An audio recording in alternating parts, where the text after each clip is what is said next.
Hey guys, welcome back to the channel. Today's video is going to be a little bit different because we're actually complete with the 1989 CRX SI rescue project. Now this car has come a long way since I got it. I mean, it may look similar to whenever I picked it up, but there were so many things that were rough around the edges that I had to take care of. And today's video is really going to kind of just sum up what we've done on this car and how much it costs. So stay tuned toward the end of the video and we're going to go through a cost breakdown of what I spent on this car and what I'm going to be asking for as far as the selling price is concerned.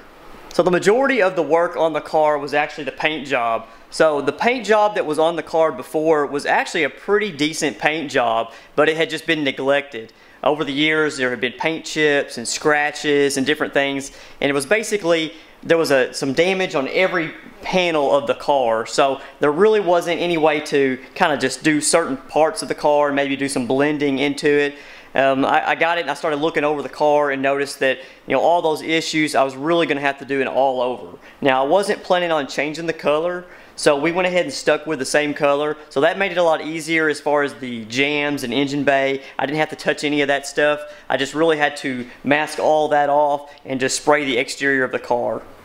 Now while it may not have seemed like the wheels would be such a big deal, I mean, there's so much manual labor involved in sanding that old clear coat that had oxidized down and then going through all the steps of polishing that I would say that the wheels would be the number 2 biggest project that I did on the car, because it did take a while to really do every single wheel and polish them to the finish you see today.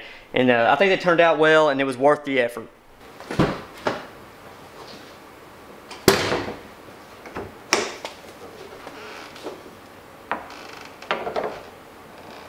The third most major part of the job was getting this engine swapped. Now, I say this the third most because I feel like the wheels took more time than it actually took to pull the engine out of this car and replace it with another one. So I did have to buy a new engine and transmission, well, a used one, and it was actually the one that came out of my black car. I had sold it and rebought it. So this engine has 137,000 miles on it, so it is a low mileage engine, I would say, and I do know the history of it because I owned it for a year or 2 years before and I drove it daily.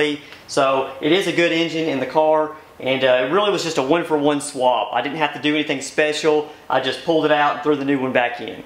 Now regarding the interior, there was really 2 main things that I did on the interior, which was the stereo replacement, because there was no stereo in here and some of the wires had been cut, so I had to make a repair to that, as well as the ignition switch was actually missing and broken, so I had to replace that. That was the 2 major interior pieces. Everything else was in really nice shape. I just had to clean it up. Now another huge money-saving bonus was that this car did come with the full interior. So a lot of the old CRXs are actually missing the cargo cover, or they get torn and damaged, but this one is intact and in really nice shape.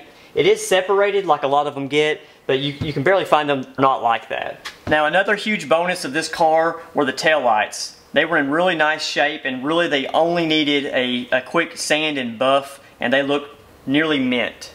Now the last of the major things that were done on this car were actually swapping out the rear trailing arms. I could have left them on there, but I did swap them out to use on my 88 CRX that has the DA arms, and I wanted to fix that track width problem. So it really was quite a bit of work to swap these out and get the bushings replaced and get the Scarebird rear disc brake brackets on there. But it turned out nice, and it does have rear disc even though it's an 89. Alright, now it's time to break down the cost of the project. Now really what made the project worthwhile was the initial cost of the car. Now with everything that was on the car, the Wings West body kit, the carbon fiber hood, the intact tail lights, all the interior, I mean it was in really nice shape considering the price of the car. Now the price of the car ended up costing me $1,000. Now I had to spend $85 for the tax, title, and license for the car.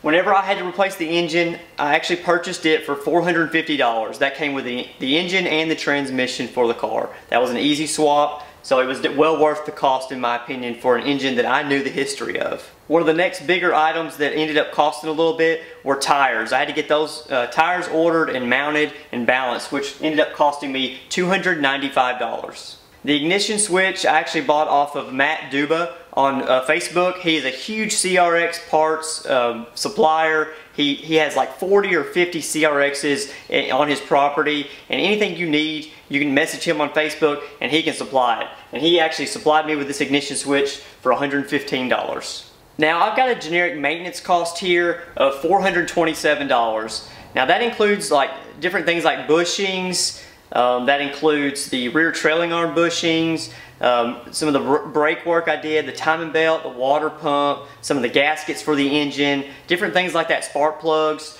and that was a $427 cost to really get some of the maintenance items taken care of. Now the second biggest cost of the project was actually paint and supplies.